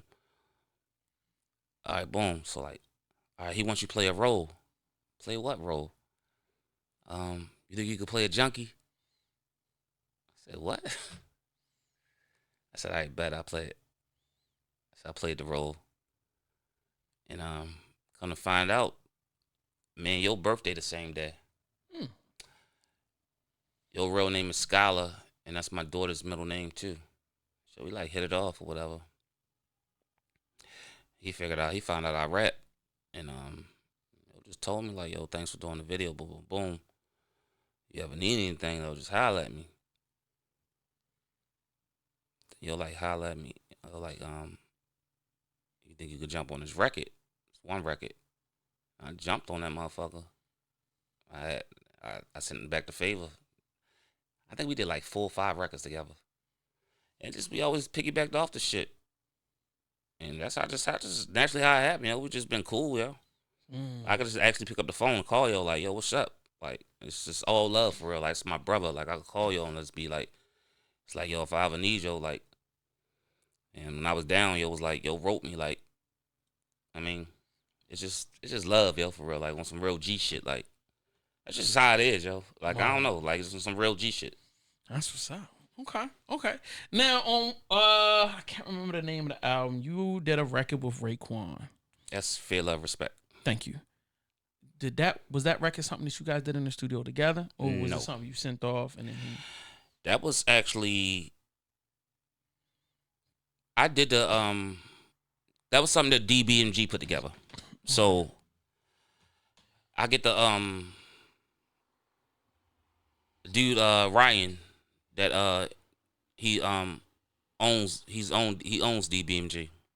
He asked me while I was creating the album. He's like, yo, what you think about getting Raekwon on the album? I was like, if you could make it happen, cool. He was like, do you got a song? I was like, no, but I could create one. He was like, well, who gonna do the beat? I said, I'm gonna do the beat. You crazy? why wouldn't you? He was like, so I did 2 tracks. I just put 2 verses on 2 different tracks, and I sent them. I was like, tell him pick one. So I did the joint, and I sent him just 2 verses, right? So he actually just jumped on. He picked one, so he jumped on the joint, and I just threw a second verse on that shit after he sent the joint back. Simple as that. And so I named this shit after he threw his verse on. I just named the shit after the word that he said in there. Right. House of Flying Daggers. And I went in there, touched it up, and I just threw a second verse on that shit after I heard this shit and just like spooling it. Then he said my name in the shit, so I was like, oh, whew. And I created the artwork for it. Like, shit, I'm about to ice this bitch up. Like this shit happened. Like who the fuck you know a nigga like me with Raekwon on his album? Yo, I'm so sorry. I don't know how it happened, but like somebody that DBMG was working with, his brother, Raekwon's brother, I don't know, some shit happened. Right. And yo just did it on some GP shit, yeah, like just showing love. But then yo was like, yo, who made the beats? Like, the nigga that rapped on it made the beat, and I sent yo some beats. He ain't never buy none. He ain't never pick none. I was like, yo, he ain't gotta buy this shit. Just whatever beat he want, he could have. Right. I didn't care. As long as he said, yo, produced by Skarr, but I didn't care. Like, yo, he could have any of them bitches. Word. But I don't know what the fuck happened. Like, I told him, I said, yo, nah, yo, he wants some beats. I said, yo, he don't have to pay for none of them. Just say produced by Skarr Akbar, yo. Nah, yo, we want to buy him. I said, yo, he don't have to pay. And I told him, I sent this in a big ass text, big ass capital letters. Yo, he don't have to buy any of them. They must have did some shit like, yeah, yo, he want $5,000. No, I don't. He don't have to buy none of them. I'm cutting this out and I'm putting this online. Just put my name on it. Name on the credits, my nigga. That's all I wanted. But I don't know what happened, but I got that verse, though. That's all I cared about.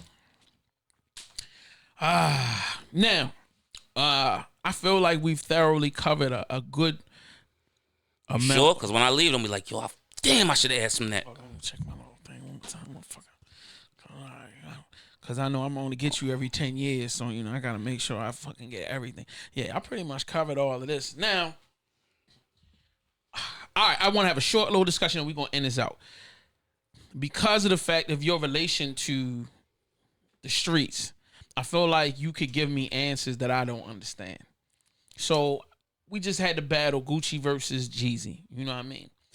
I thought it was a phenomenal kind of like outcome, everything happening. I was scared as hell the whole time because I'm like, one of these niggas gonna shoot somebody in the face. Like somebody's gonna get shot in the face. Like there's not gonna be a gut shot or a toe shot or a nigga got shot. Somebody gonna get shot in the face. But it didn't happen. Thank God. I came out of it. I'm happy. I felt like it was a big moment for hip hop. It was a big moment for the black community. Then I get on social media, which I should never do, especially when you're 40 years old and you got common sense. There's a lot of hood dudes just like, man, fuck that. Fuck Jeezy because he a bitch nigga for going into a room with a nigga that he ain't killed that he was supposed to kill because they killed his man. Then there's other niggas like, man, fuck Gucci because Gucci should have killed this nigga for coming at him and da-da-da-da. I'm trying to understand how has street code distorted reality so much that these individuals can't put that to the side and see how what actually happened has such a more positive effect on the world. That ain't this grown man. Them niggas are grown. Well, I don't know. Gucci was on some goofy shit. You ask me, but was though in my me being a grown man and then doing what I just did, how I see it, how I foresee it. Streets is the streets. That wasn't no street shit. Or they wouldn't have been up there together. They wouldn't have took it that far to even be in that same building together if it was still some street shit. Right. So that wouldn't have happened. So you can't even say street shit.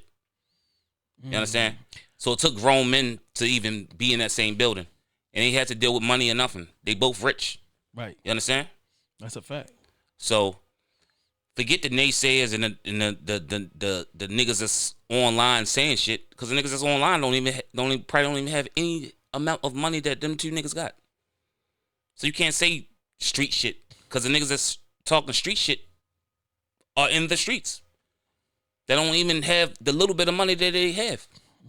That want to be where they at. That's still dying. I don't want to hear that shit. Like, I don't want to be in the position that I'm in. And I wish I did have the caliber of money that them niggas have. But put it like this. Nigga Jeezy married. Beautiful Japanese woman. Nigga Gucci married. Baby on the way. Nigga, I don't respect Gucci because what he did, talking about he killed your homeboys. He said that shit live on the joint. Yep. I don't respect Gucci because if you look at any of the past histories, any of the past interviews, yo sit there live on TV like, yeah, the nigga Jeezy tried to get me killed. He said this live on TV. Like, he's actually told TV people, like, that's snitching. Right. Come on, man. What happened 15 years ago, y'all put it in the past. Ain't nothing happened. Let it be, y'all grown men. Ain't nothing transpired. If y'all still harbor feelings and y'all ain't do nothing about it, and y'all can sit in that same room and ain't shit happen, all right, so what, y'all? Who am I to speak about it? Really? It's not my issue.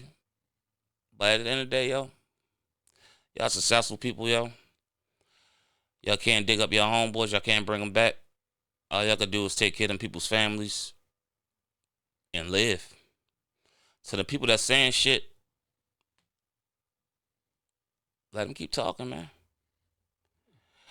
I mean, what the fuck do the streets get you? Me being the person that I am, you understand? The attitude that I have, the temper that I have, the person that I am capable of being. I know what it could get me. I know what it has got me. I know how quick I can go. I know what it did to my family. I know what it did to my children. Nigga ain't for that shit, man. Let it be. That shit phony, yo. Prison is phony. Death is phony. It's a difference in when a person is killed and when a person dies. It's a different effect on family members. A different effect than when someone takes your life and then when you just die. Right. It's just different, yeah. Trauma. It's different. It's very different. Your tears roll different. Your pain hits different. What you feel different. That shit you harbor is different. It's different out here, yeah. So the experience that you watched on Versus, it was cool. It was good. It was good for the culture, like they said. But who's to say what will happen afterwards? Like, them niggas is 40 plus. Yeah, it could be a good impact. It could be a good impact on the culture. Being as though like Jesus said, how Pop Smoke, King Von, Nipsey, all of dudes is out here losing their life.